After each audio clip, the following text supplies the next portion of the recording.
बच्चों अभी हम डिस्कस करेंगे चौथी कक्षा हिंदी के पहले पार्ट चिड़िया का गीत के एनसीईआरटी प्रश्नोत्तर। और सबसे पहले बातचीत के लिए कुछ प्रश्न है। पशु पक्षियों के लिए घर आवश्यक है या नहीं, कारण भी बताइए। आपको बताना है क्या पशु पक्षियों को घर की जरूरत होती है, और फिर जो भी आप उत्तर देंगे उसका कारण भी बताना है। तो बिल्कुल हमारी ही तरह पशु पक्षियों को भी घर चाहिए। जैसे आप अपने घर में सुरक्षित महसूस करते हैं, वैसे ही उन्हें भी सुरक्षा के लिए, रहने के लिए, आराम करने के लिए, अपने बच्चों को पालने के लिए घर की जरूरत होती है। तो इसका उत्तर आप लिखेंगे हाँ, पशु पक्षियों के लिए घर आवश्यक होता है, क्योंकि वह वहीं सुरक्षित रहते हैं, अपने घर में ही अपने बच्चों को पालते हैं और आराम करते हैं। दूसरा प्रश्न है, आपके परिवार के सदस्य घर से बाहर क्यों जाते हैं? तो मेरे परिवार के सदस्य काम करने, पढ़ाई करने या जरूरी चीजें लाने के लिए घर से बाहर जाते हैं। घूमने भी आप जाते होंगे, वो भी आप लिख सकते हैं। जिस भी काम के लिए आपके घर के सदस्य, घर के लोग बाहर जाते हैं, आपके पिताजी जाते होंगे, आपकी माताजी जाती होगी काम करने के लिए, आप घर से बाहर जाते हैं पढ़ाई करने के लिए, जरूरी सामान लाने के लिए आप घर से बाहर जाते होंगे, घूमने के लिए आप घर से बाहर जाते होंगे। ये सब चीजें इसमें आप लिखेंगे। अगला प्रश्न है, जब परिवार के सदस्य बाहर जाते हैं या बाहर से आते हैं तो आपको कैसा लगता है और क्यों? ये आप अपनी तरफ से उत्तर दे सकते हैं, क्योंकि ये जो प्रश्न है ये सिर्फ बातचीत के लिए है। तो जब परिवार के सदस्य बाहर जाते हैं तो मुझे थोड़ी चिंता होती है, लेकिन जब वे वापस आते हैं तो बहुत अच्छा लगता है, क्योंकि पूरा परिवार साथ होता है। अगला प्रश्न है, जब कोई अतिथि आपके घर आता है या आप किसी संबंधी के यहां जाते हैं तो आपको कैसा लगता है? अतिथि मतलब मेहमान। तो जब कोई मेहमान आपके घर आते हैं या आप किसी के यहां जाते हैं, आपको कैसा लगता है? आप अपनी तरफ से भी उत्तर दे सकते हैं, या फिर मुझे बहुत अच्छा लगता है, क्योंकि हम आपस में बातें करते हैं, खुशियां बांटते हैं और एक दूसरे से मिलने का आनंद लेते हैं। अगला प्रश्न है, क्या आपको लगता है कि पक्षियों की तरह हम भी धीरे धीरे बड़े होते हैं और फिर उनकी तरह ही संसार देखते हैं? अपने अनुभव साझा कीजिए। जैसे कविता में चिड़िया को हमने देखा, धीरे धीरे वो बड़ी हुई, फिर उसने पूरा संसार देखा, तब उसे समझ में आया संसार बहुत बड़ा है। तो क्या उन्हीं की तरह हमारे साथ भी ऐसा होता है? तो बिल्कुल, जैसे जैसे हम बड़े होते हैं हमें संसार की नई नई बातें समझ में आती है।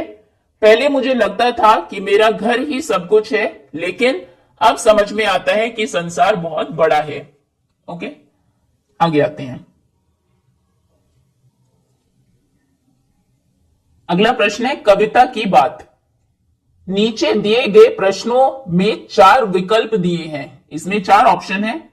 प्रश्नों के उत्तर में एक से अधिक विकल्प सही हो सकते हैं, एक से ज्यादा भी विकल्प सही हो सकते हैं। जो भी सही है उनके सामने आपको चिन्हित करना है उन्हें। घोंसले से संबंधित उपयुक्त वाक्य को चिन्हित कीजिए। चिन्हित करना मतलब टिक करना। तो घोंसले से संबंधित कौन सी बातें उपयुक्त है, सही है? घोंसला पक्षियों का घर होता है, बिल्कुल सही है। घोंसले में ही वो रहते हैं, अंडे देते हैं, उनके बच्चे बड़े होते हैं, इसको आप चिन्हित करेंगे। घोंसला सूखे तिनकों से बनाया जाता है, ये भी सही है। पक्षियों का घोंसला केवल पेड़ों पर होता है, पेड़ों पर होता है, लेकिन केवल जो शब्द है ये यहां पर गलत आया है। आपने देखा होगा कुछ पक्षी आपके घरों में भी घोंसला बना लेते हैं, जो खाली कोई मकान है उसके अंदर घोंसला बना लेते हैं, कुछ पत्थरों में भी घोंसला बना लेते हैं। तो पक्षियों का घोंसला केवल पेड़ों पर नहीं होता, इसको आप चिन्हित नहीं करेंगे। कुछ पक्षियों का घोंसला हमारे घरों में भी होता है, तो बिल्कुल कबूतर अक्सर पेड़ों पर घोंसला वो नहीं बनाते, घरों में घोंसला बनाते हैं। ठीक है, इन तीनों को आप चिन्हित कर देंगे। घोंसला पक्षियों का घर होता है, घोंसला सूखे तिनकों से बनाया जाता है, और कुछ पक्षियों का घोंसला हमारे घरों में भी होता है। चलिए आगे आते हैं। अगला प्रश्न है, कविता में अंडे जैसा था आकार का प्रयोग निम्नलिखित में से किसके लिए किया गया है? क्या चीज का आकार शेप अंडे जैसे थी। संसार का आकार क्या अंडे जैसा था? नहीं। आकाश का आकार भी अंडे जैसा नहीं था। जो चिड़िया थी सबसे पहले उसके घर का आकार अंडे जैसा था, क्योंकि पहले वो अंडे में जो बच्चा था चिड़िया का, पहले वो अंडे के अंदर था, तो उसको लगता था कि ये अंडा ही मेरा घर है। ठीक है, घोंसला भी अंडे के आकार का नहीं था, तो घर उस घर का अंडे जैसा था आकार। इसको आप चिन्हित करेंगे। अगला प्रश्न है, तब मैं यही समझती थी बस इतना सा ही है संसार। इन पंक्तियों में इतना सा का अर्थ है इतना सा मतलब बहुत छोटा, बहुत बड़ा, बहुत लंबा, रंग बिरंगा। इतना सा मतलब बहुत छोटा। तब मैं यही समझती थी, मुझे यही लगता था कि संसार बहुत छोटा है, बस इतना सा है। तो इतना सा का मतलब है बहुत छोटा। आगे आते हैं। नीचे दी गई कविता की पंक्तियों का मिलान उनके नीचे दी गई उपयुक्त पंक्तियों से कीजिए। यहां पर कुछ पंक्तियां, कुछ लाइन आपको दी है। एक बार इस प्रश्न को करने से पहले कविता को जल्दी से पढ़ लेते हैं। सबसे पहले मेरे घर का अंडे जैसा था आकार, तब मैं यही समझती थी बस इतना सा ही है संसार। फिर मेरा घर बना घोंसला सूखे तिनकों से तैयार, तब मैं यही समझती थी बस इतना सा ही है संसार। फिर मैं निकल गई शाखों पर हरी भरी थी जो सुकुमार, तब मैं यही समझती थी बस इतना सा ही है संसार। आखिर जब मैं आसमान में उड़ी दूर तक पंख पसार, तभी समझ में मेरी आया बहुत बड़ा है यह संसार। ओके, अब हम मैचिंग करते हैं, मिलान आपको करना है।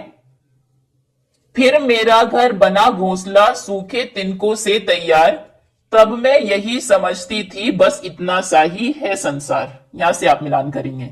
आखिर जब मैं आसमान में उड़ी दूर तक पंख पसार, तभी समझ में मेरी आया बहुत बड़ा है यह संसार। ओके, फिर मैं निकल गई शाखों पर हरी भरी थी जो सुकुमार, तब मैं यही समझती थी बस इतना सा ही है संसार। सबसे पहले मेरे घर का अंडे जैसा था आकार, तब मैं यही समझती थी बस इतना सा ही है संसार। अंडे जैसा आकार था तब भी उसको इतना सा ही लगा संसार। फिर वो घोंसले में आई, जब उसका घर घोंसला बना, तब भी उसे लगा बस इतना सा ही, छोटा सा ही संसार है। फिर वो जब शाखों पर निकली तभी भी उसे छोटा लगा, लेकिन जब वो आसमान में दूर तक पंखों को पसार कर फैलाकर उड़ी, तब उसे समझ में आया बहुत बड़ा है यह संसार। ओके, चलिए आगे आते हैं। सोचिए और लिखिए।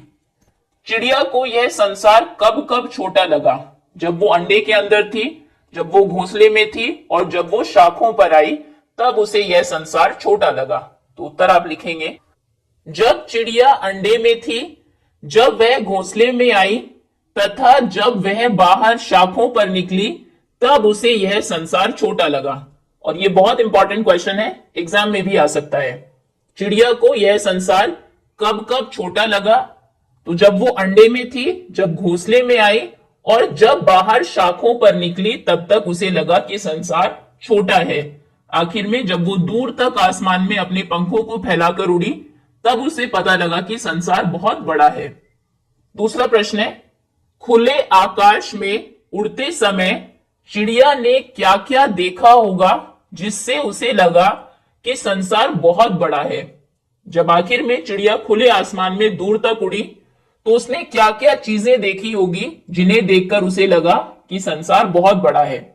उत्तर आप लिखेंगे, खुले आकाश में उड़ते समय चिड़िया ने पहाड़, नदी, समुंदर, खेत, बाग बगीचे, शहर, गांव और दूर दूर तक फैला आकाश देखा होगा, जिसे यह सब देखकर उसे लगा कि संसार बहुत बड़ा है।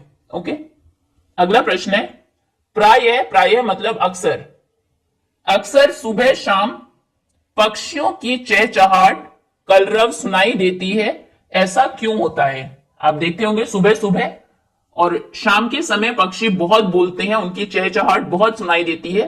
तो ऐसा क्यों होता होगा? सुबह जब पक्षी जागते हैं और शाम को जब वापस अपने घर लौटते हैं, तब वे गाते हैं तथा एक दूसरे से बात करते हैं, इसीलिए उस समय उनकी चहचहाट सुनाई देती है। जब सुबह वो उठते हैं तब हो सकता है एक दूसरे से बातें करते हो, गाना गाते हो उठने के बाद, ऐसा ही शाम को जब वो वापस अपने घोंसले में अपने घर आते हैं तब शायद बातें करते होंगे, गाना गाते होंगे। यही कारण है कि सुबह और शाम के समय उनकी चहचहाट बहुत सुनाई देती है। ओके, चलिए आगे आते हैं। अगला प्रश्न है, समझ और अनुभव। आपको अपनी समझ के अनुसार, अपने अनुभव के अनुसार इन प्रश्नों के उत्तर देने हैं। इनको आपको कहीं लिखना नहीं है, ये प्रश्न सिर्फ डिस्कस करने के लिए होते हैं। जब कोई शिशु चिड़िया घोंसले से बाहर आती है तो उसे लगता है कि संसार बहुत बड़ा है। क्या आपको भी घर से बाहर निकलते समय ऐसा ही अनुभव होता है और क्यों? आपको अपनी राय बतानी है कक्षा में। जब कोई चिड़िया जैसे इसमें घोंसले से बाहर आई तो उसने देखा, बहुत सारी नई चीजें देखी, उसे लगा कि संसार बहुत बड़ा है। क्या आपके साथ भी ऐसा ही होता है? जब आप पहले घर में होंगे तो आपको लगता होगा यही आपकी पूरी दुनिया है। आपके घर के लोग, जो चीजें हैं घर में, छोटे जब आप थे तो वही आपकी दुनिया थी। लेकिन जब आप बाहर आए, आपने रोड्स देखी होगी, आपने दुकानें देखी होंगी, आपने पार्क्स देखे होंगे, आपने स्कूल्स देखे होंगे, बहुत सारे लोग आपने देखे होंगे, तब आपको पता लगा होगा कि दुनिया बहुत बड़ी है। तो ऐसे ही जैसे उस शिशु चिड़िया बेबी बर्ड के साथ हुआ, वैसा ही हमारे साथ भी होता है। आप अपने अनुभव कक्षा में बता सकते हैं। दूसरा प्रश्न है, एक शिशु पक्षी की तरह आप भी धीरे धीरे बड़े हो रहे हैं। आप अभी 4th क्लास में आ गए हैं। अब तक आपने भी कई परिवर्तन आए होंगे। परिवर्तन मतलब चेंजेस, बहुत सारे चेंजेस आप में भी आए होंगे। हर क्लास में जब आप बड़े होते हैं, नेक्स्ट क्लास में आते हैं, तो कुछ चेंजेस आपको अपने अंदर देखने को मिलते हैं। नीचे दिए गए शीर्षकों के अनुसार अपने अंदर आए परिवर्तनों को लिखिए। आपके अंदर क्या क्या चेंजेस आए हैं वो आपको लिखने हैं। शारीरिक परिवर्तन, आपके शरीर में क्या परिवर्तन आए हैं? आप अब और ज्यादा टॉलर, लंबे हो गए होंगे। जब आप छोटे थे हाइट आपकी कम थी, अब आप धीरे धीरे बड़े हो रहे हैं, आपकी हाइट बढ़ रही है, और ज्यादा स्ट्रॉन्गर, ताकतवर हो गए होंगे। रुचियों में परिवर्तन, आपकी हैबिट्स में, रुचि में क्या चेंजेस आए? पहले आप खिलौने से खेलना आपको पसंद होगा, अभी आपकी जो रुचि है वो शायद पढ़ने में ज्यादा होगी, या फिर जो को करिकुलर एक्टिविटीज होती है, खेलने में, म्यूजिक में, डांस में। रुचि पहले आपकी किस में थी, अब किस में है, वो आप बताएंगे। ये प्रश्न आप खुद से ही उत्तर करेंगे, क्योंकि इनका हर किसी के लिए अलग उत्तर होगा। कोई एक परफेक्ट आंसर नहीं है, हर बच्चे के एक्सपीरियंसेस अलग होते हैं। आप अपनी तरफ से बताइए, जब आप छोटे थे तब आपकी रुचि किस चीजों में थी, इंटरेस्ट किस में था, आपको क्या करना अच्छा लगता था। फिर अब जब आप बड़े हो गए हैं तब आपको क्या करना अच्छा लगता है। ओके, समझ में परिवर्तन, आप और ज्यादा अभी समझदार हो गए होंगे। अब आप नई चीजें सीखना चाहते हैं, घर में भी अपने बड़ों की बातों को और ज्यादा अच्छे से समझ लेते हैं, जिद नहीं करते चीजों की। खान पान में क्या परिवर्तन आए हैं आपके? पहले जब आप छोटे थे आपको चॉकलेट्स पसंद होगी, चिप्स ज्यादा खाते होंगे, जंक फूड खाते होंगे। अभी आप समझ गए होंगे कि ये सब हमारी सेहत के लिए खराब चीजें हैं। अब आप शायद हरी सब्जियां खाते हैं, दूध पीते हैं, फ्रूट्स खाते हैं। ठीक है, जो भी आप करते हैं वो आप इसमें लिखेंगे। चित्रकारी में, या फिर हो सकता, ये जरूरी नहीं है कि जो मैंने बताया वैसा ही हो सकता है पहले आप दूध ज्यादा पीते हो, अब आप जंक फूड खाने लगे हो। तो इसमें जो भी आपके परिवर्तन आपने देखे हैं, अपने आप में चेंजेस देखे हैं, 1st to 4th क्लास में ही आप लिख लीजिए, वो आप लिखेंगे। चित्रकारी में, आपकी ड्राइंग में क्या परिवर्तन आए हैं? पहले आप सिर्फ कलरिंग करते होंगे, ड्रॉ आप नहीं कर पाते थे, कलर भी बिल्कुल परफेक्ट नहीं, कई बार पिक्चर से बाहर कलर कर देते थे। फिर आपने लाइन से ड्रॉ करना सीखा होगा, स्ट्रेट लाइन से चीजें बनानी सीखी होगी। अभी आप और ज्यादा परफेक्ट हो गए हैं और अच्छी ड्राइंग करने लगे हैं। जो चीजें आप देखते हैं उनको शायद वैसा ही ड्रॉ कर देते हैं जैसा भी आपने चेंजेस आए हैं। आपकी ड्राइंग पहले कैसी थी, 1st क्लास की अपनी ड्राइंग कॉपी देखिए, अभी कैसी है, दोनों में क्या चेंजेस आपको दिखते हैं वो आप लिखेंगे। ओके, नेक्स्ट है, खेल में क्या परिवर्तन आए हैं? हमने देखा पहले आप बहुत सिंपल गेम्स खेलते होंगे, टॉयज से ज्यादा खेलते होंगे। ओके, अभी आप फील्ड पर जाके गेम खेलने लगे होंगे, फुटबॉल बहुत बच्चे खेलते हैं, क्रिकेट खेलते होंगे। ओके, तो किस तरह से जो खेल थे आपके, जैसे आप बड़े हो रहे हैं उनमें क्या परिवर्तन आ रहे हैं वो आप बताएंगे। गीत संगीत, म्यूजिक, जब आप छोटे होंगे तो बच्चे जनरली राइम सुनते हैं, अब भी वैसा ही सुनते होंगे। अभी आप शायद सॉन्ग सुनने लगे होंगे, या फिर जो भी आपको जिसके भी गाने पसंद है उसके बारे में आप बता सकते हैं।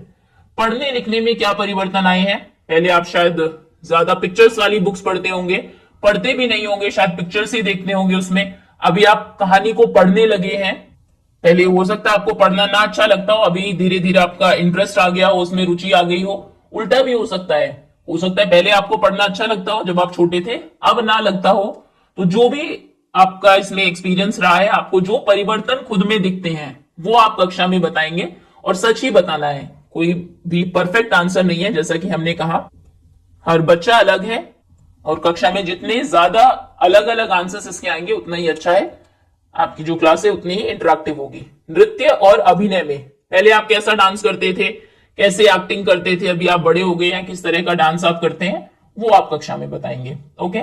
इसके अतिरिक्त यदि आप में आपको किसी अन्य परिवर्तन की अनुभूति होती है, आप कोई और चेंजेस आपने खुद में नोटिस किए, एक्सपीरियंस किए, उसे भी आप कक्षा में साझा कर सकते हैं। कोई बड़ा बदलाव आप में आया कि पहले मैं ऐसा था, अब बिल्कुल ही अलग हो गया हूं, वो भी आप कक्षा में बता सकते हैं। ओके, ये प्रश्न आपको समझ में आ गया? इसका मैं उत्तर नहीं लिख रही हूं, लिख सकते थे हम, लेकिन ये हर बच्चे के लिए अलग उत्तर इसमें होगा। आप खुद से लिखने की कोशिश करेंगे तो ज्यादा अच्छा रहेगा। आगे आते हैं। पहले चिड़िया को लगता था कि यह संसार बहुत छोटा है, परंतु सच्चाई कुछ और ही थी। उसे लगता था संसार बहुत ही छोटा है, बस अंडे जितना है, बस घोंसले जितना है, बस इस पेड़ जितना है, लेकिन सच्चाई यह थी कि संसार बहुत बड़ा था। उस समय आपको कैसा लगा जब आपने इनमें से किसी एक चीज को पहली बार देखा? अब देखिए, ये भी प्रश्न आप ही के लिए है। आपने जब कोई भी एक चीज आप बता सकते हैं।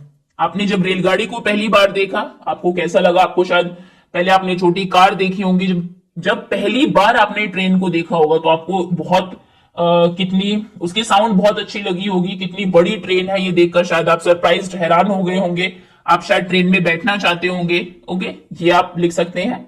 मेट्रो ट्रेन को जब आपने पहली बार देखा तब आपको कैसा लगा होगा? आपने देखा होगा बिल्कुल क्लीन है, कितनी फास्ट चलती है, और किस तरह से ग्राउंड के नीचे से वो चलती है। ये सब चीजें याद करिए उस एक्सपीरियंस को जब आपने पहली बार इन चीजों को देखा था, और कक्षा में आप डिस्कस करेंगे। पहली बार जब आप मॉल गए होंगे तो इतनी लाइट्स आपने देखी होगी, इतनी बड़ी बड़ी दुकानें हैं, इतने सारे लोग हैं, और बहुत सारी नई चीजें, आज सब कुछ आपका खरीदने का मन किया होगा, वो आप बताएंगे। जब आपने समुद्र को पहली बार देखा होगा, ओशन को अगर देखा है तो जरूरी नहीं है जो चीज आपने नहीं देखी कक्षा में झूठ नहीं बोलना है उसके बारे में।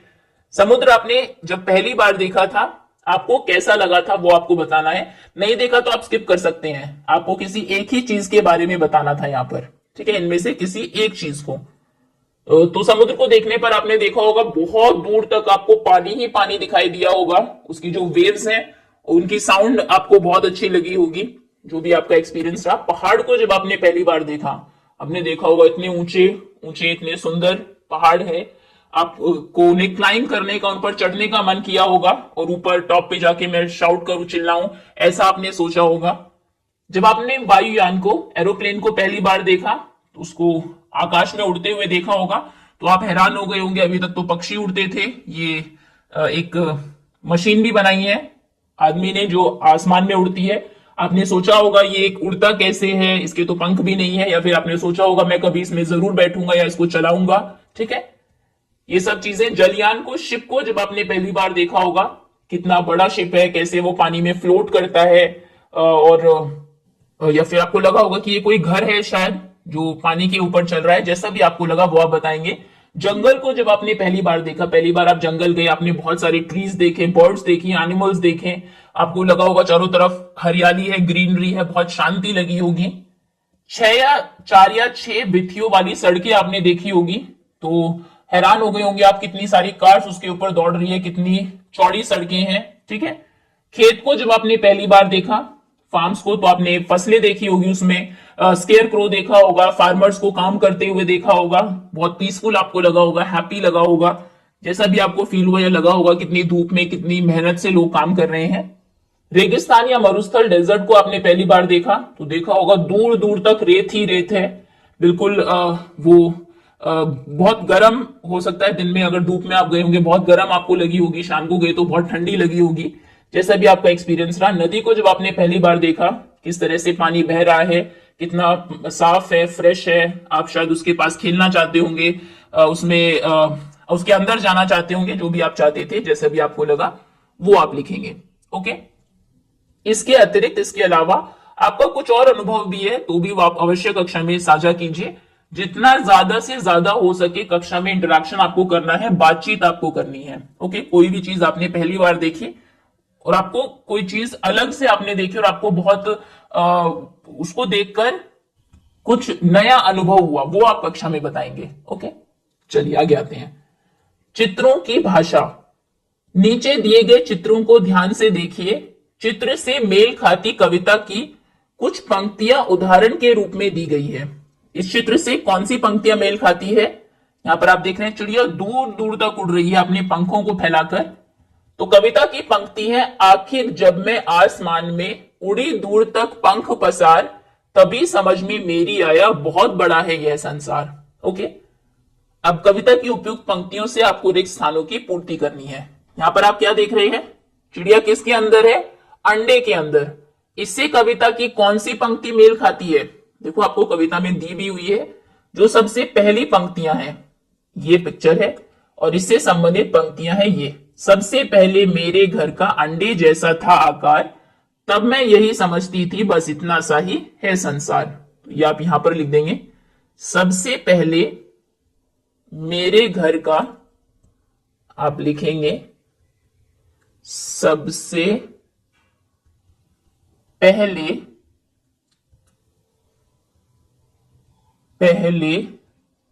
मेरे घर का अंडे जैसा था आकार, तब मैं यही समझती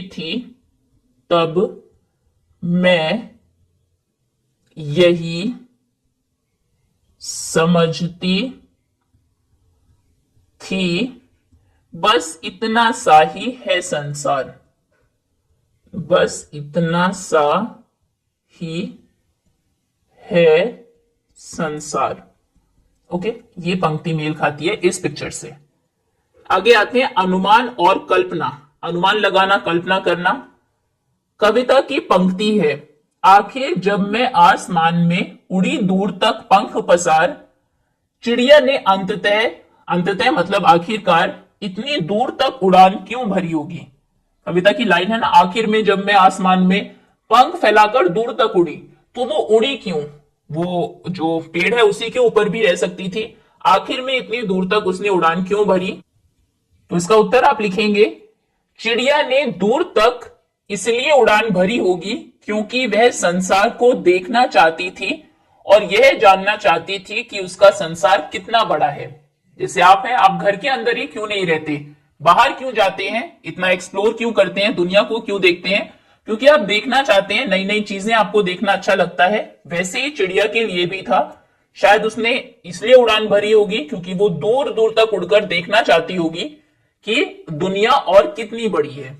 ओके, दूसरा प्रश्न है, पक्षी खुले आकाश में बहुत दूर तक उड़ते हैं। लंबी दूरी, हजारों पेड़ों और सैकड़ों घोंसलों के बीच चिड़िया अपना घोंसला कैसे ढूंढती होगी? इतनी दूर तक वो उड़ते हैं, इतने सारे पेड़ है, इतनी दूरी है, फिर इतने घोंसले भी होते हैं पक्षियों के, तो अपना घोंसला वो कैसे पहचान लेते होंगे? ये तो बहुत आसान सी बात है। अब कोई आपसे कहे कि इतने पेड़ है, इतने घर है, इतने रास्ते हैं, आप अपना घर कैसे पहचान लेते हैं? तो हमें अपने घर का रास्ता पता होता है, उसकी पहचान होती है, वो कैसा दिखता है। उत्तर आप लिखेंगे, चिड़िया को अपने घोंसलों की दिशा और स्थान की पहचान होती है। दिशा कौन सी है, किस तरफ उनका घोंसला है, किस स्थान पर है, किस जगह पर है, उसकी पहचान उन्हें होती है। वह अपने घोंसले को उसकी खुशबू से, रास्ते से और पहचान से उसे ढूंढ लेती है। ओके, तीसरा प्रश्न है, पक्षियों ने आकाश में उड़कर जाना कि संसार बहुत बड़ा है। हमारे पूर्वजों ने हमारे पूर्वजों को यह बात कैसे पता लगती होगी? पूर्वज होते हैं जो हमारे बड़े थे, दादाजी, आपके परदादा या फिर उससे भी पहले, वो सब आपके पूर्वज हैं। तो पक्षियों ने तो आसमान में उड़कर जाना, उड़कर देखा कि संसार बहुत बड़ा है। हमारे पूर्वजों ने कैसे जाना होगा? उन्होंने घूमकर जाना होगा। जैसे पक्षी उड़ते हैं, हम चलते हैं, तो हमारे पूर्वजों ने दूर दूर तक घूमकर यह अनुमान लगाया होगा। अनुमान लगाना मतलब अंदाजा लगाना, या फिर यह जाना होगा भी आप लिख सकते हैं। यह जाना होगा, जाना होगा कि यह संसार बहुत बड़ा है। ओके, वो जितना चलते गए उतनी नई चीजें उनको मिलती गई, कहीं पर खत्म ही नहीं हुई चीजें। तो तब उन्हें समझ में आया, तब उन्होंने जाना कि दुनिया बहुत बड़ी है, कहीं भी इसका अंत नहीं है। आगे है, जब आप कहीं बाहर जाते हैं तो घर के बड़े बूढ़े आपको कुछ निर्देश देकर भेजते हैं। सीधे जाना, किसी से बात मत करना, अनजान लोगों से कोई खाने की चीज मत लेना, इस तरह के निर्देश वो आपको देते हैं। क्या पक्षियों के माता पिता भी उन्हें उड़ने से पूर्व, उड़ने के पहले कुछ निर्देश देते होंगे? यदि हां, तो वे निर्देश क्या क्या हो सकते हैं? अब जो पक्षी कहीं बाहर जाते हैं, छोटे बच्चे उड़ते हैं उनके, तो पक्षी उनको क्या इंस्ट्रक्शंस देते होंगे, क्या निर्देश देते होंगे? तो हाँ, पक्षियों के माता पिता उन्हें सिखाते होंगे कि कैसे उड़ना है, कहां भोजन मिलेगा और शिकारियों से कैसे बचना है। ये सब चीजें उनको बताते होंगे, इस तरह से उड़ना, और यहाँ पे खाना मिलेगा, वहां पर जाना, और शिकारियों से कैसे तुम्हें बचना है। ये सब चीजें वो उनको बताते होंगे, निर्देश देते होंगे, उन्हें सिखाते होंगे। ओके, आगे आते हैं। आगे है कल्पना की उड़ान। हर कोई पक्षी बनकर आकाश में उड़ना चाहता है। बिल्कुल, जब भी आप पक्षी को देखते होंगे, आपके मन में भी कभी न कभी आया होगा, काश हम भी पक्षी होते, एक पेड़ से दूसरे पेड़ पर उड़ते, फल खाते, है ना। कल्पना कीजिए, कल्पना करना मतलब सोचिए ऐसा कि आप सभी खुले आकाश में पंख फैलाकर उड़ रहे हैं। कोई पहाड़ों के ऊपर उड़ रहा है, कोई समुद्र के ऊपर, कोई क्रिकेट मैच देखते हुए उड़ रहा है, तो कोई विवाह के भोज का आनंद लेते हुए उड़ रहा है। आप सब आसमान में उड़ रहे हैं, मान लीजिए, इमेजिन कीजिए। कल्पना करना मतलब इमेजिन करना। आप समुद्र के ऊपर उड़ रहे हैं, आपका दोस्त जो है वो पहाड़ों के ऊपर उड़ रहा है, कोई उड़ते हुए क्रिकेट मैच देख रहा है, कोई नीचे खाना चल रहा है किसी शादी का, उसे उड़ते हुए उसका आनंद ले रहा है। आपको कल्पना करके कक्षा को बताना है कि आप ऊपर से नीचे क्या क्या देख रहे हैं। अब जो आप देखेंगे, इमेजिन करके आपको खुद से बताना है। आप अपनी प्रस्तुति को उसी तरह सुना सकते हैं जैसे खेलों में आंखों देखा हाल सुनाया जाता है। आप कह सकते हैं, आप कैसे शुरू करेंगे? मैं पहाड़ों के ऊपर से उड़ रही हूं, मुझे चारों ओर ऊंचे पेड़, झरने और सरोवर, तालाब दिखाई दे रहे हैं, ठंडी हवा अच्छी लग रही है, अरे वाह, अब तो बर्फ भी दिखने लगी है, यह एक सफेद चादर की तरह लग रही है, मैं इसका भरपूर आनंद ले रही हूं। इस तरह से आप बता सकते हैं। अब मैं एक क्रिकेट ग्राउंड के ऊपर से उड़ रही हूं, नीचे भारत पाकिस्तान का मैच चल रहा है, मैच की एक दो चीजें आप बता सकते हैं। ओके, तो इस तरह से जो भी आप देख रहे हैं, इमेजिन करके आपको बताना है। उड़ान की परिस्थितियां जैसे पहाड़, समुद्र और उसका किनारा, जंगल, रेगिस्तान, मैदान, गांव, नगर, बारात, विभिन्न खेल प्रतियोगिताएं, विद्यालय, मेला, बाजार, चिकित्सालय, चिड़ियाघर। अब मैं चिड़ियाघर के ऊपर से जा रहा हूं, शेर एक पिंजरे में बंद है, वो जोर से दहाड़ रहा है, कुछ लोग उनको देखने आए हैं। अब मैं एक चिकित्सालय के ऊपर से जा रहा हूं, चिकित्सालय मतलब हॉस्पिटल, जहां पर कुछ डॉक्टर एक मरीज का इलाज कर रहे हैं। स्थानीय त्योहार आदि, अब मैं जा रहा हूं, नीचे लोग होली खेल रहे हैं, उसने उसको गुलाल लगा दिया। इस तरह से जो भी शिक्षक बच्चों को उनके पिछले अनुभव और स्थानीयता को ध्यान में रखते हुए अन्य परिस्थितियां भी दे सकते हैं। आपके टीचर भी आपको कुछ ऐसी सिचुएशन दे सकते हैं कि अब आप इस जगह के ऊपर से उड़ रहे हैं, आपके घर के आसपास, विद्यालय के आसपास कोई जगह हो, आप विद्यालय के ऊपर से भी उड़कर बता सकते हैं कि अब मैं अपने विद्यालय के ऊपर से उड़ रहा हूं, अभी 4th A सेक्शन का गेम पीरियड है, बच्चे बाहर खेल रहे हैं, अपने दोस्तों का नाम बताएंगे, वो क्रिकेट खेल रहे हैं, वो बैठकर बातें कर रहे हैं, अपने टीचर्स के बारे में बता सकते हैं। ठीक है, ये आपको कक्षा में बताना है। बहुत मुश्किल चीजें नहीं है, बहुत आसान है। आगे आते हैं, आकार प्रकार। कविता में अंडे जैसा था आकार, ये देखिए 4 अलग अलग आकार आपको दिए हैं। आकार मतलब शेप। तो जो चिड़िया थी उसका घर पहले अंडे के जैसा था। नीचे कुछ और चित्र दिए गए हैं जो अलग अलग आकृतियों के हैं। चित्रों के नीचे उनके नाम लिखिए। इस कार्य में आप अपने शिक्षक की सहायता भी ले सकते हैं। आपको नहीं पता तो आपके शिक्षक बताएंगे। सबसे पहले ये है गोल। इस आकार का क्या नाम है? गोल, या फिर इसे वृत्त भी कहते हैं। वृत्त लेकिन थोड़ा एक मुश्किल वर्ड हो जाएगा, आसान आपको लिखना है तो आप लिखेंगे यहां पर गोल। ठीक है, गोल। उसके बाद इसको इंग्लिश में सर्कल बोलते हैं। उसके बाद दूसरी शेप, इसे हम स्क्वायर कहते हैं और हिंदी में इसे कहते हैं वर्ग। क्या कहते हैं? वर्ग। इसे रेक्टेंगल कहते हैं इंग्लिश में, हिंदी में हम इसको कहते हैं आयत। अब शेप्स के नाम आपको हिंदी में भी पता होने चाहिए। ये है आयत, ये ट्रायंगल है और हिंदी में इसे कहते हैं त्रिभुज। त्रिभुज, ठीक है। गोल, वर्ग, आयत, त्रिभुज याद कर लेंगे आप, ये भी इंपॉर्टेंट है, एग्जाम में आ सकता है। शेप देके आपको नाम पूछ सकते हैं। आगे आते हैं भाषा की बात। फिर मैं निकल गई शाखों पर हरी भरी थी जो सुकुमार। कविता की इस पंक्ति में सुकुमार शब्द आया है। यह सु और कुमार के मेल से बना है। सु और कुमार मिलकर बन गया सुकुमार। सुकुमार का अर्थ है कोयल या माफ करिएगा कोमल या कोमल अंगों वाला। कोमल मतलब सॉफ्ट।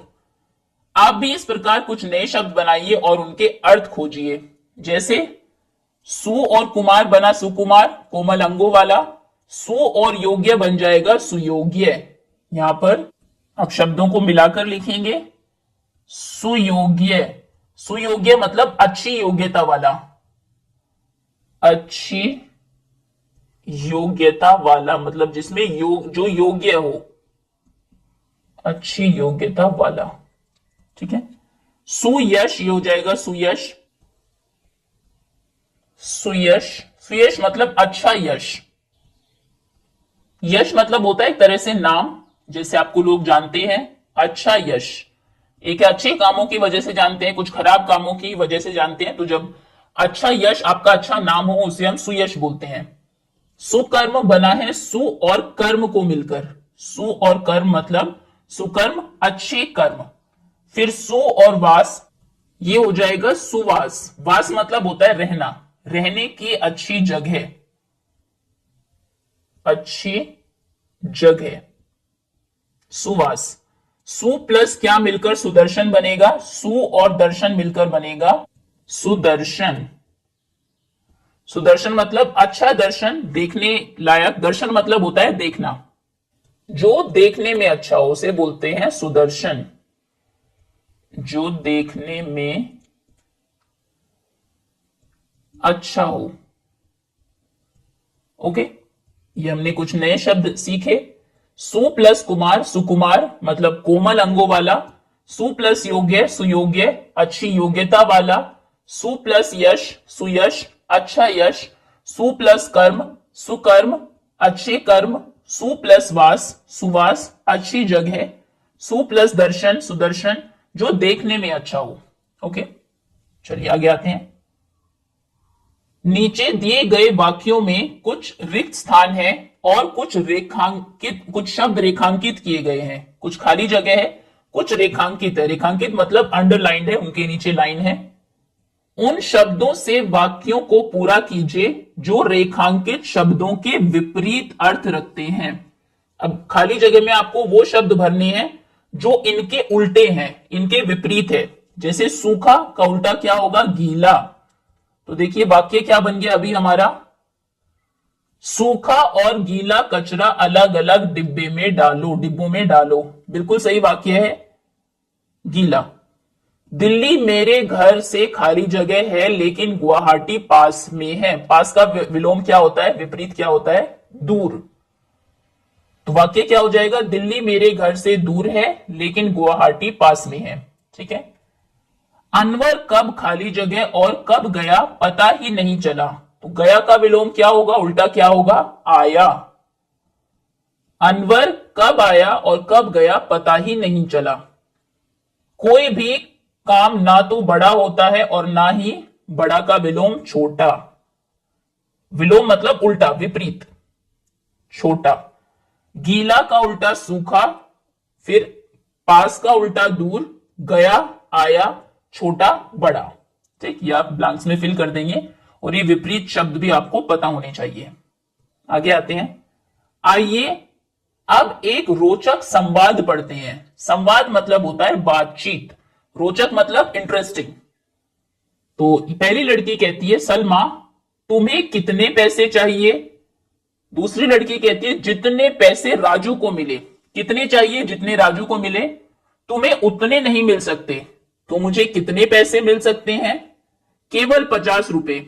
नहीं, मुझे राजू जितने ही रुपए चाहिए, इतने पैसे तो ऐसे नहीं मिल सकते। तो फिर कैसे मिल सकते हैं? ये हमने पढ़ लिया। कितने पैसे चाहिए? जितने राजू को मिले, मतलब बिल्कुल एग्जैक्ट उतने ही। उतने नहीं मिल सकते, जितने मिले उससे कम मिलेंगे, मतलब राजू जितने नहीं मिल सकते। तो फिर कितने मिलेंगे? 50। वो कहती है, नहीं मुझे तो राजू जितने ही चाहिए, इतने तो नहीं मिल सकते। तो फिर कैसे मिल सकते हैं? इतने तो ऐसे नहीं मिल सकते। इतना सा, उतना सा, जितना सा और कितना सा का वाक्यों में प्रयोग कीजिए और उनके अर्थ भी समझाइए। फिर आपको राजू जितने रुपए मिल सकते हैं। कैसे मिलेंगे? पहले इनके वाक्य बनाने हैं आपको। अब नीचे दिए गए शब्दों से वाक्य बनाकर सलमा की सहायता कीजिए। सबसे पहले आपको वाक्य बनाना है इतना सा से। इतना सा मतलब होता है थोड़ा सा। तो आप लिख सकते हैं 10 रुपए में इतना सा ही सेब आएगा, या मुझे इतना सा सेब चाहिए। ओके, इतना सा मतलब थोड़ा सा। या किसी का नाम लिख के आप लिख सकते हैं, रोहन ने इतना सा काम किया और सो गया, ये लिख लेते हैं। इतना सा मतलब थोड़ा सा। रोहन ने, आप अपने किसी दोस्त का नाम लिख सकते हैं, इतना सा काम किया, थोड़ा सा काम किया और सो गया। ठीक है, गया। उतना मतलब जब आप किसी चीज से कंपेयर करते हैं उसके बराबर। मुझे उतना सा आम चाहिए जितना अपने दोस्त का नाम जितना सीता को मिला, उतना ही आम मुझे चाहिए। ओके, उतना मतलब उसके बराबर। मुझे उतना सा कोई भी चीज लिख सकते हैं, खाना चाहिए जितना, किसी का नाम लिख के, उतना तब आएगा जब आप किसी से कंपेयर करेंगे, जितना राम को मिला। ठीक है, अब जितना भी सेम ही है जब किसी के बराबर होता है। जितना सा पानी था उतने ही पौधों में हम डाल पाए। जितना सा पानी था उतनी ही मिट्टी गीली हुई। जितना सा मैंने पढ़ा था मैंने उतना ही पेपर में लिखा, ये लिख देते हैं। जितना सा मैंने पढ़ा था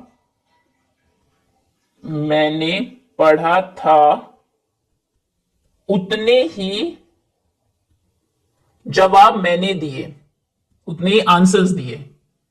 जवाब मैंने उतने ही जवाब दिए। जितना सा मैंने पढ़ा था मैंने उतने ही उत्तर दिए। ओके, अगला प्रश्न, उत्तर दिए। कितना सा मतलब जब आप पूछते हैं कितना सा, पौधों को कितना सा पानी चाहिए, पौधों को कितना सा पानी चाहिए। ओके, या आप अपनी तरफ से वाक्य कुछ भी बन सकते हैं। अगर आपको अर्थ पता है आप अपनी तरफ से कोई और वाक्य भी बना सकते हैं। इतना सा के लिए, रोहन ने इतना सा काम किया और सो गया। उतना सा, मुझे उतना सा खाना चाहिए जितना राम को मिला। जितना सा मैंने पढ़ा था मैंने उतने ही उत्तर दिए। कितना सा, पौधों को कितना सा पानी चाहिए। ओके, अब आगे है पार्ट से आगे। पक्षी भोजन की खोज में घोंसले से बाहर उड़ते हैं। यह जानना रोचक होगा, यह जानना एक्साइटिंग होगा कि कौन सा पक्षी क्या खाता है। नीचे कुछ पक्षियों के नाम दिए हैं, पता कीजिए वे क्या खाते हैं। अब पक्षियों के भोजन के बारे में आपको बताना है, क्योंकि पक्षी अपने घोंसले से बाहर क्यों निकलते हैं? खाने की तलाश में, भोजन की तलाश में। ये आपको पक्षियों के नाम दिए हैं, यहां पर आपको पक्षियों का भोजन लिखना है। सबसे पहले है बाज।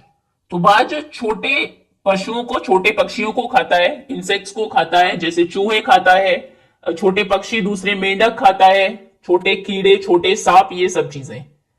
कुछ एक हम लिख देते हैं। बाज क्या खाता है? बाज खाता है चूहे,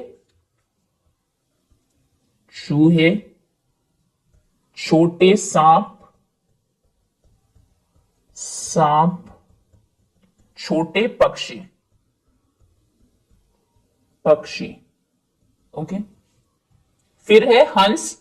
हंस शाकाहारी होता है, ये कभी कभी मछलियों के अंडे खा लेता है, नहीं तो जल के अंदर, पानी के अंदर जो घास होती है छोटी, ये उसको खाता है, छोटे पौधों को खाता है, दाने खाता है, फल और सब्जियों के जो टुकड़े होते हैं उनको भी खा लेता है।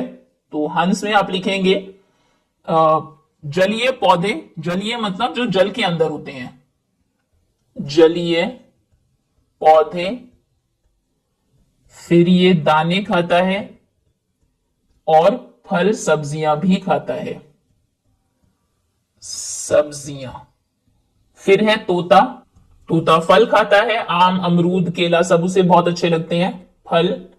बीज भी खाता है, हरी मिर्च खाता है, हरी मिर्च। अनाज खाता है, अनाज, हरी पत्तियां खाता है। फिर ड्राई फ्रूट्स भी खाता है, बादाम, काजू अगर आप डाल दें। फिर है बगुला। बगुला छोटी मछलियां खाता है, मछलियां। मेंढक खाता है, केकड़े खाता है, केकड़े। झींगे खाता है, मेंढक खाता है। ठीक है, जितनी जगह उतने ही हम लिखेंगे। उसके बाद है कबूतर। कबूतर दाने खाते हैं, चावल के दाने, गेहूं के दाने। आप सीधा दाने भी लिख सकते हैं या फिर गेहूं, चावल, चावल, बाजरा, मक्का, बाजरा, मक्का, इन सभी के दाने, मक्का। उसके बाद है उल्लू। उल्लू भी छोटे कीड़े खाता है, छोटे सांप भी खा लेता है, छिपकलियां खाता है, मेंढक खाता है, चूहे खाता है। उल्लू छोटे छोटे पक्षी, चलिए पक्षी छोड़ देते हैं, चूहे, मेंढक, छोटे सांप, छिपकली और कीड़े आदि। ओके, एक बार फिर से देख लेते हैं। कुछ पक्षियों के नाम आपको दिए थे, उनका भोजन, उनके भोजन आपको लिखने थे। बाज चूहे, छोटे सांप, छोटे पक्षी खाता है। हंस जलीय पौधे, दाने, फल, सब्जियां खाता है। तोता फल, हरी मिर्च, अनाज खाता है। बगुला मछलियां, केकड़े, मेंढक खाता है। कबूतर गेहूं, चावल, बाजरा, मक्का खाता है। उल्लू चूहे, छिपकली और कीड़े खाता है। आगे है कलाकारी। चित्र बनाना, गाना और नृत्य करना, नाचना सभी को पसंद होता है। घोंसले से झांकता हुआ शिशु पक्षी, हरे भरे पेड़ की शाखाओं पर बैठा पक्षी, नीले आकाश में पंख फैलाकर उड़ता पक्षी आदि बहुत प्यारे लगते हैं। अब आप भी नीले आकाश में उड़ते हुए पक्षियों का चित्र बनाइए। जब चित्र तैयार हो जाए तो आप चित्र को पकड़कर एकल या सामूहिक नृत्य कर सकते हैं और अपने मन भावन गीत पर भाव नृत्य कर सकते हैं। पहले आपको चित्र बनाना है आसमान में उड़ते हुए पक्षियों का, फिर आपको क्या करना है, उस पक्षी का चित्र आप हाथ में लेंगे और कक्षा में आपको क्लास में डांस करना है। आप सभी इन चित्रों को कक्षा या गलियारों में प्रदर्शित भी कर सकते हैं, एक प्रदर्शनी इनकी लगा सकते हैं, ये आप करेंगे। देखिए ऐसे आसमान में उड़ते हुए रंग बिरंगे पक्षियों के चित्र बनाने हैं, इस तरह से आप बना सकते हैं। ओके, फिर चित्र बनाने के बाद आप इनको अपने हाथों में पकड़ेंगे और फिर आपको क्लास में एक हैप्पी डांस करना है। ओके, या फिर आप इनको एक प्रदर्शनी भी लगा सकते हैं सभी चित्रों को साथ में रख के। ठीक है, ये कुछ एग्जांपल्स हमने देख लिए, इस तरह से आप चित्र बना सकते हैं। चलिए आगे आते हैं। आगे अभिभावकों, शिक्षकों, मित्रों की सहायता से नीचे दिए गए गीत को खोजिए और समूह में गाइए। सबको एक साथ मिलकर आपको गाना है। सूरज एक, चंदा एक, तारे अनेक, एक तितली अनेक तितलियां, एक गिलहरी अनेक गिलहरियां, एक चिड़िया अनेक चिड़िया। ठीक है, गीत आप देख लेंगे। ओके, नेक्स्ट आनंदमयी गतिविधि। नीचे दिए गए अक्षर जाल में पक्षियों के नाम खोजिए और उनके बारे में जानकारी एकत्रित कीजिए। इसमें जितने पक्षियों के नाम हो सके, 9 जगह तो आपको दिए, तो 9 पक्षियों के नाम तो आप ढूंढेंगे ही। चलिए, एक लिखा है पहले से ही, नीलकंठ। उसके बाद एक देखिए ये है यहां पर तीतर। ओके, नीचे आप लिख देंगे फिर ये पहले, फिर नीचे लिखना है नाम तीतर। ओके, उसके बाद है मैना। मैना यहां पर लिखेंगे मैना। फिर ये है नीचे ही चील। चील। उसके बाद है गौरैया। गौरैया। फिर है बुलबुल। यहां पर लिखेंगे बुलबुल। उसके बाद है इसके नीचे बाज। बाज। सारस। सारस। बतख। बतख। और भी है इसमें, कबूतर भी हमें दिख रहा है, ये है कबूतर। ठीक है, ये भी आप लिख सकते हैं। ओके, यानी कि टोटल 10 पक्षियों के नाम इसमें है और इनके बारे में आप पता लगाएंगे। चलिए आगे आते हैं। जब शिशु पक्षी चहचहाते हैं, बेबी बर्ड्स जब चींची करते हैं, तो एक मधुर ध्वनि सुनाई देती है, एक बहुत मीठी सी आवाज आपको आती है। आइए हम भी शिशु पक्षियों की तरह चहचहाए। सभी बच्चे अपनी एक हथेली अपने होठों पर रखें, सभी मिलकर चींची की ध्वनि निकाले। आपको लगेगा कि आप ही पेड़ की शाखाओं से शिशु पक्षी बनकर ध्वनि निकाल रहे हैं। इस तरह से हथेलियों को रख के चींची की आवाज आपको करनी है। बस पक्षियों की चहचहाट सुनिए और आनंद लीजिए। पक्षियों की ध्वनि को निकालना और सुनना सभी को रुचिकर लगता है, सबको बहुत अच्छा लगता है जब आप पक्षियों की तरह चहचहाते हैं। आइए अब हम बारी बारी से किसी भी पक्षी की ध्वनि निकालें और तालियों की गड़गड़ाहट से उसका स्वागत करें। अब जिस भी पक्षी की आवाज आपको निकालनी आती होगी, एक एक बच्चा सामने आएगा, उस पक्षी की आवाज निकालेगा। बाकी बच्चे हो सके तो उसे पहचानेंगे। काव काव आप कर सकते हैं, गुटर गु जैसे करता है, तोते की आवाज निकाल सकते हैं। ठीक है, चलिए आगे आते हैं। नीचे पशु पक्षियों से संबंधित कुछ पहेलियां दी गई हैं। आपको पहेलियों का उपयुक्त चित्रों से मिलान करना है। पहेलियां हैं, सामने कुछ पक्षियों के चित्र है, वो पहेलियां किनसे संबंधित है उनसे आपको मैच करना है।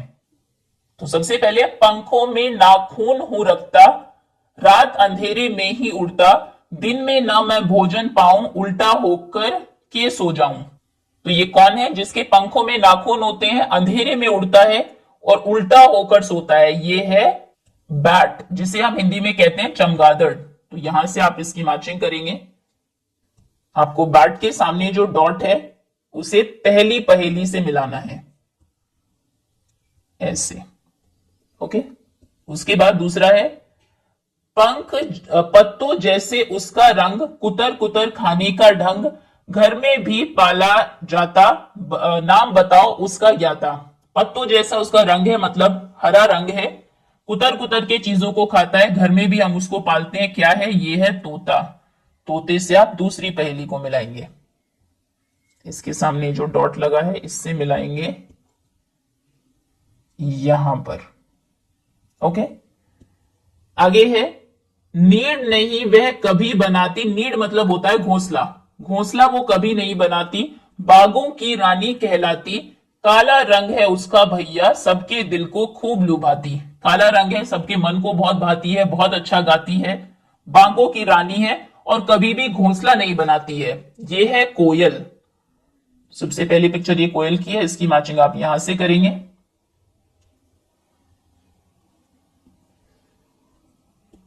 पहली पिक्चर से। ओके, फिर आगे है, दिन भर सूरत नहीं दिखाता, रात कुचाले भरता, और समझता ऐसे जैसे सूरज उससे डरता। दिन भर आपको दिखाई नहीं देगा, वो रात में आएगा और ऐसे समझता है कि सूरज जैसे उससे डरता हो, जबकि ऐसा नहीं है, वो अंधेरे में ही आता है, रात में ही आता है, दिन में सोता है। ये कौन है? ये है उल्लू। रात में जागता है, दिन में सोता है, उल्लू। ओके, चलिए ये आपने मैचिंग कर दी। आगे आते हैं, बोलिए फटाफट। नीचे कुछ रोचक और चुनौतीपूर्ण पहेलियां दी गई हैं, शीघ्रता से उनके उत्तर दीजिए। ये पहेलियों के उत्तर आपको बताने हैं। सबसे पहले है, परिवार हरा हम भी हरे, एक थैली में 3-4 भरे। हरा परिवार है हमारा, वो भी हरे होते हैं और एक ही थैली में 3-4 होते हैं, ये है मटर। मटर आप देखेंगे ऊपर से भी हरा होता है, जो कवर है उसका, मटर के दाने भी हरे होते हैं और एक ही उसमें 3-4 मटर होते हैं। एक लाठी की अजब कहानी, उसके भीतर मीठा पानी। लाठी जैसा वो दिखता है और उसके अंदर मीठा पानी होता है, ये है गन्ना। गन्ना आप देखेंगे लाठी जैसा है जिसके अंदर है मीठा पानी। एक पक्षी ऐसा जिसकी दुम पर पैसा, दुम मतलब पूंछ, तो कौन सा वो पंख, एक तरह से कौन सा वो पक्षी है जिसकी पंखों पर पैसा है, ये है मोर। जो डिजाइन होता है पंखों पर वो पैसे जैसा लगता है। लाल डिबिया पीले खाने, भीतर रखे मोती के दाने। बाहर से लाल दिखेगी, अंदर पीले पीले खाने होते हैं और मोती जैसे दाने अंदर भरे होते हैं, ये है अनार। बाहर से लाल होता है, अंदर पीले पीले खाने आपको दिखेंगे, लाल रंग के ही दाने होते हैं उसके। जाती हूं मैं हर जगह पर हिलती नहीं किसी भी तरह। हर जगह जाती है वो लेकिन कहीं भी हिलती नहीं है, ये है सड़क। Okay, that's all students. ये था चौथी कक्षा हिंदी के पहले पार्ट, चिड़िया का गीत के एनसीईआरटी प्रश्नोत्तर। उम्मीद है आपको सभी अच्छे से समझ में आ गए होंगे। Thank you so much for watching.